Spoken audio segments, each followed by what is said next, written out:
have people out in the aisles, It is a great day to enjoy a great new year together.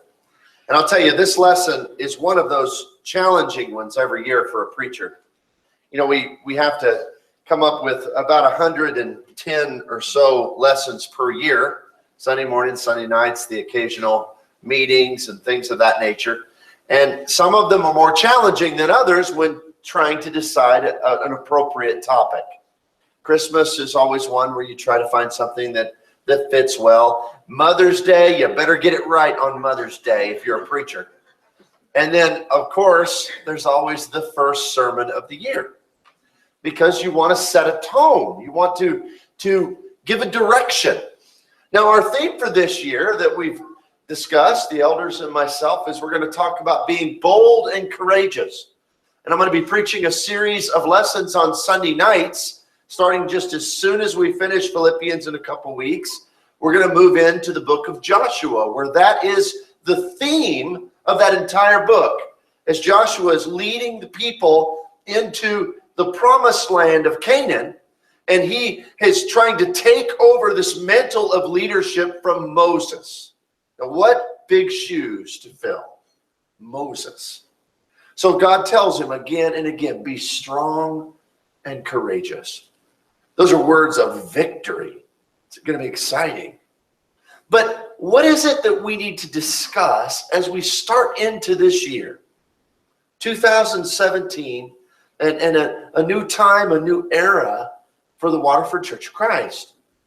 So I wanted to turn and look here in Psalm chapter 9 and examine these great words by the psalmist that are very brief, but yet if you look at them closely are profound, because they're words not of action. And we tend to say that, well, we need to be people not just of words, but of action.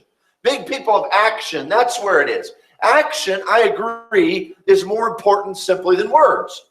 But there's something more important than action. Attitude. Attitude's even more important than action, because attitude has a powerful impact upon who we are and what we choose to do. You see, attitude may be the greatest marker of character and of life itself that there is. Because attitude is how you see the world. Attitude has really very little to do with the experiences you have, and has everything to do with the decision of how you respond to those experiences. It's not about your circumstances. It's about how you react to those circumstances. And here's the beautiful thing about attitude.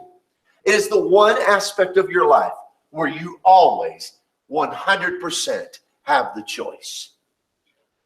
Always. And you don't have the choice when it comes to circumstances. In fact, terrible things happen in this life. Some of you in 2017, you may have someone treat you horribly.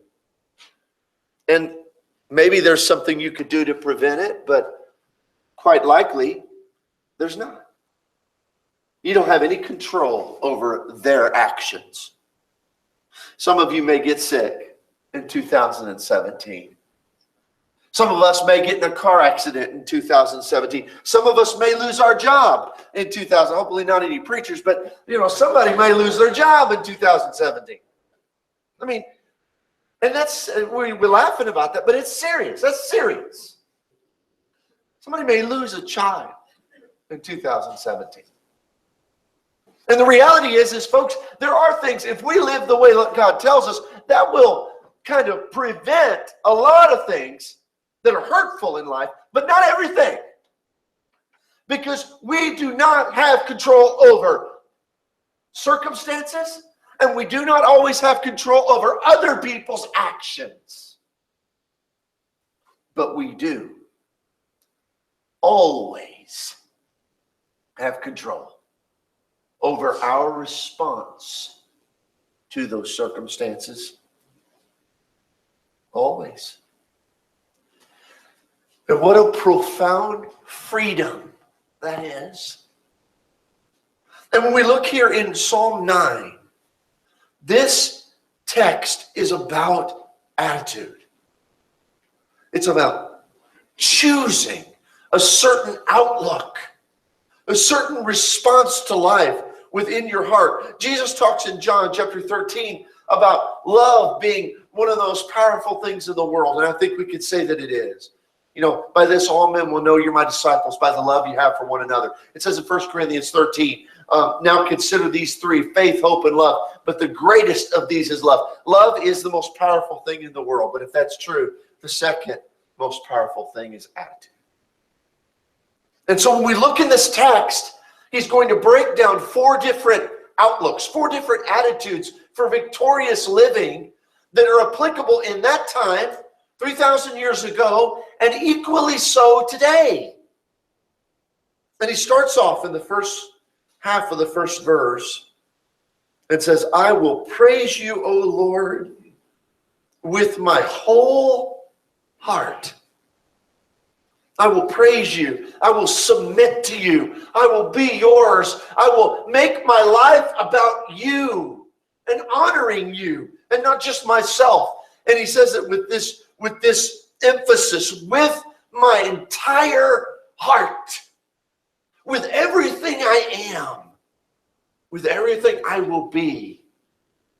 Lord, I will have an attitude of praise. This is an attitude of humility, of yieldedness, of absolute submission to God. This is a person that's not choosing to respond to all of life's circumstances with the one-upmanship that's so common in the world. Constantly trying to climb the ladder, constantly trying to get ahead. You see, people who are completely yielded and turned over submissive to God, they don't have to think about, now they do their best at everything they do, but it's not for that reason. And the serendipity of it, the side effect is, man, they do really well in life. Do you know that? Everybody who gives their life completely over to God is guaranteed to do really well in life. You know why?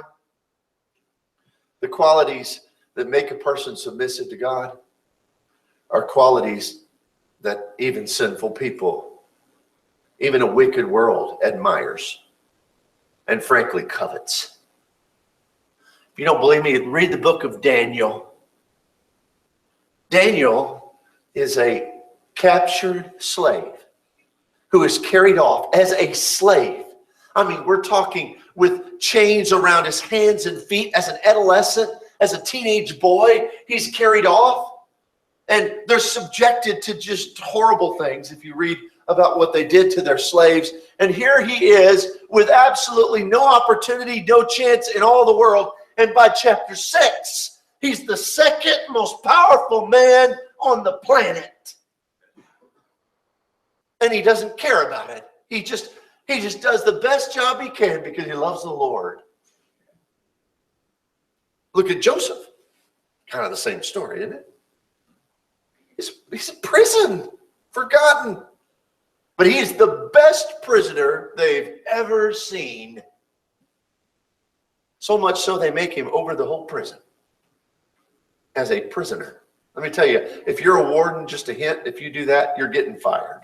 Okay? You don't take one of your prisoners and make him over the whole prison. That's the quality of this man. And it wasn't because they were just smarter than everybody else or had a better work ethic. No, it's because everything they were about was yieldedness to God. They were just trying when they went to work to be the best guy they could be for God that day. It's about an absolute submission.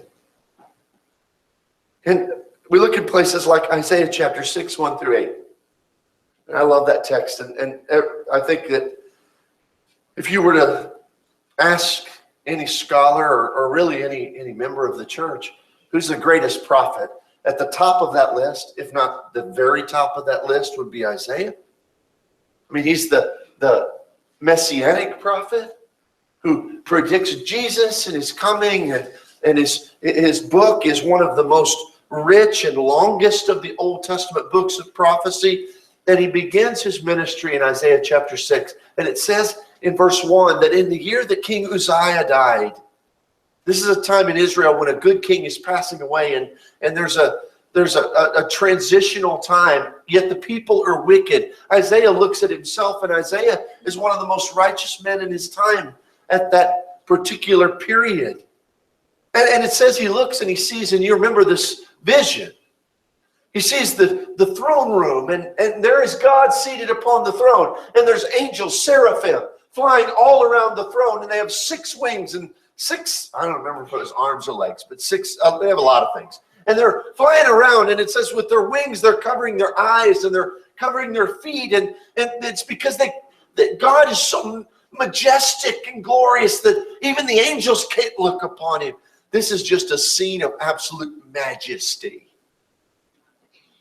And seeing this, they're singing a song we still sing today. Holy, holy, holy is the Lord God Almighty. And Isaiah, in response to this, rather than being puffed up and thinking, wow, I've really arrived.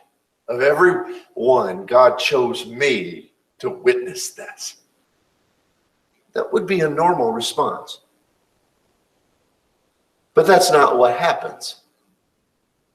He falls down to the ground and he cries out these words, "Woe is me, for I am a man of unclean lips, and I live amongst a people of unclean lips, for my eyes have seen the King, the Lord of hosts." To stand before God's majesty, here the best man in his entire nation feels completely inadequate and unworthy to be honored in such a way.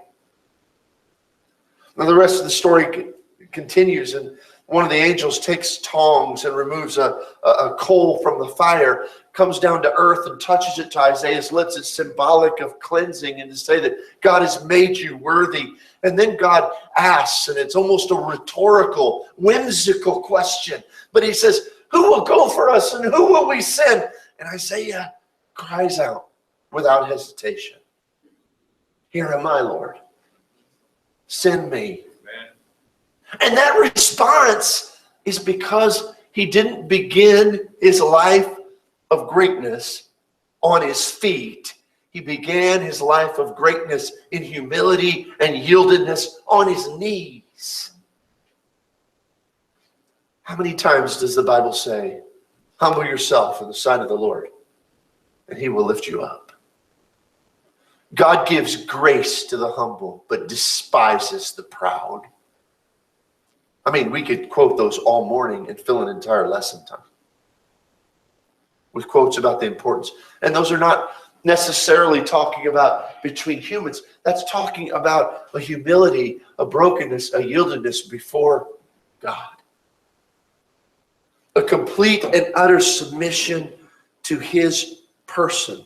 I read recently an account of George Washington. After the Revolutionary War, George Washington was being honored in the House of Burgesses.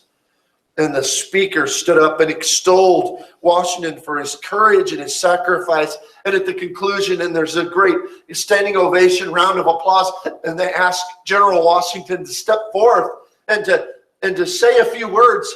And it was a strange occurrence because Washington stood up before the crowd. He could not speak. His face became flushed and he stammered over the words. He wept. He couldn't express himself till finally the speaker stood up again and said, "Sit down, General Washington. Your modesty and humility are equal to your valor and surpass the power of language that any of us possess." That's how we should be before the throne of God. You think about those men like Daniel and Joseph, Moses and so many others. They were bold, strong, powerful characters. But when they were with God, they were on their knees, yielded, submissive in all things. That's why they could say things like, "Here am I, send me. Wherever you send me, I'll go. I may not want to, but I'll go." Whatever you ask of me, I'll do. Even if you slay me, Job says, still I will serve you. Absolute submission. That's an attitude, folks. It's a choice. Completely within all of our power. No matter what happens, if life gets bad, I will serve you. You are God. I am not.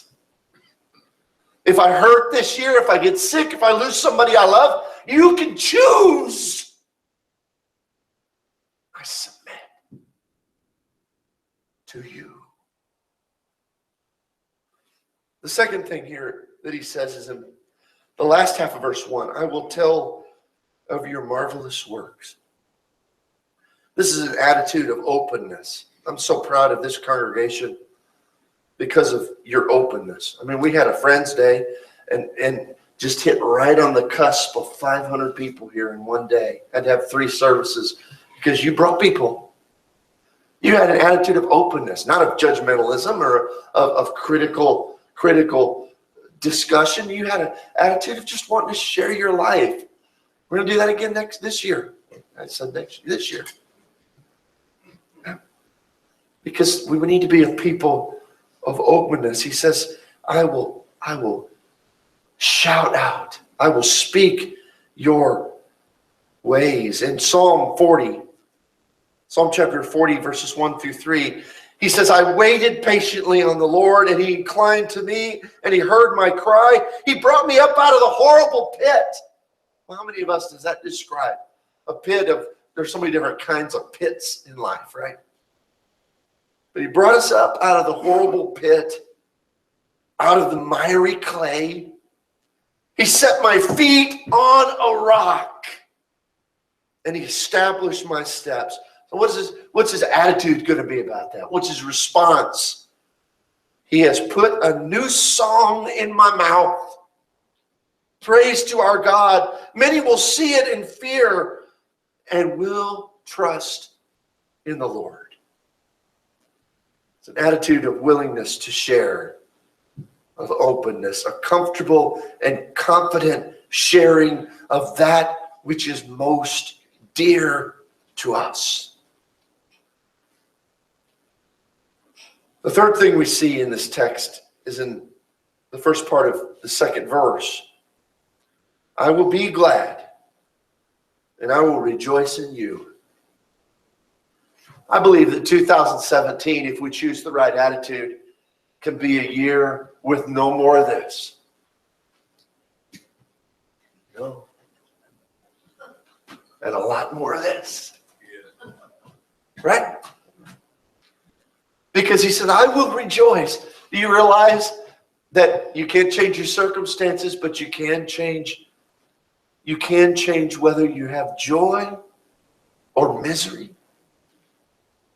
If we could just get that through to so many folks in our society who rely on all sorts of illicit substances and rely on what's in their liquor cabinet and rely on so many circumstances of life, whether, living for the weekend because Friday I'll be happy. If you have to wait till Friday to be happy, you're not happy.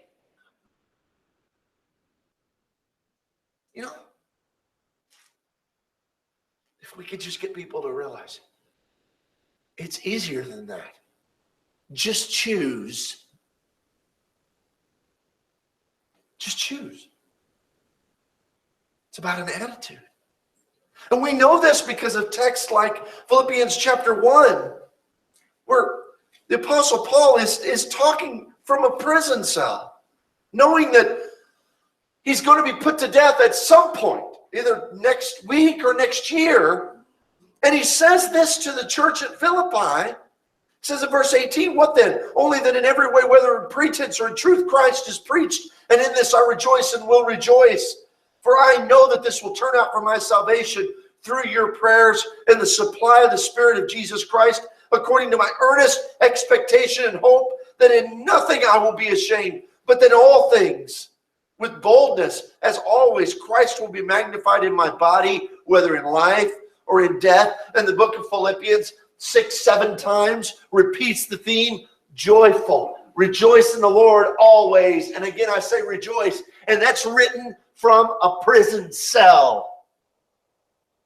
From a man who knows he's going to die violently. Who's been beaten and scourged and shipwrecked and bitten by a poisonous viper. And yet, he says, rejoice in the Lord always. How can you do that? Because it's a choice. It's a choice. It's a question of perspective. You see, joyous people can count their blessings.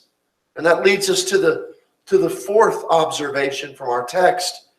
The last half of verse 2, I will sing praises to him, O Most High. You see, the attitude of joy segues into, it transitions into an attitude of thankfulness. What's amazing is that every time in my life I've been tempted to, and I have, many times in my life, been tempted to get into those moments of despair. If I ever go through this exercise of that simple song that we sing, when upon life's billows your tempest tossed, when you're discouraged, thinking all is lost, count your many blessings, name them one by one. Let me tell you, it'll change your life. If you're depressed all the time, it'll change your life. If you just do one thing, when you feel low, take out a piece of paper, draw a line down the middle, and start listing all the good things in your life. And be really detailed and you know, I mean, really detailed. Like, for instance, I live in a country where I'm one of the 5% of the people in the world who have a car. Not just that, I make cars for a living. Like 65% of you do. You know, I mean, those are blessings we don't even think about.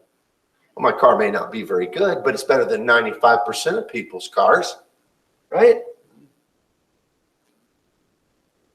You know, you think about, I have a house. That's better than 40% of the world. I mean, these just little things. Then you start thinking, I have a child. Oh, my child's rebellious sometimes, and my child may not listen, or my child may not be doing what I want them, and they're whatever it may be, the things that make you sad. But you know, there are people in the world who would take having your child over not having one, and they've wanted one all their life. You know, I don't like my boss. You have a job. I'm sick. Doctors don't know if there's a cure. Yeah, but why do you care? Because you've had a great life. You don't want it to end. See? Attitude. Perspective. It's life's real freedom.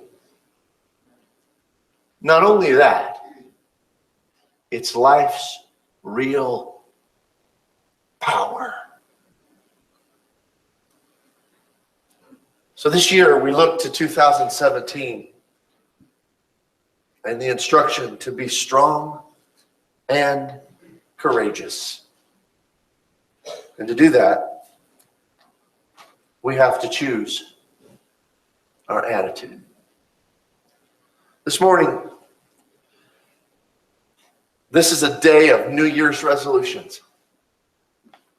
And I've heard preachers before say that, well, that's not good. We should always be able to decide. Well, yeah, but, you know, sometimes society gives us a push in the right direction. And I think this time of year is a good one, where people take an opportunity to make a change.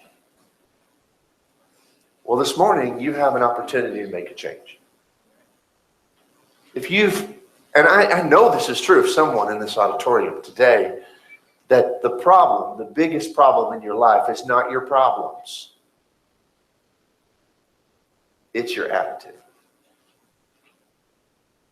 You need to change that. What better day is there than the 1st of January to say this year, I'm going to have an attitude of victory rather than one of defeat. Come right now as we stand. Jesus, the loving shepherd.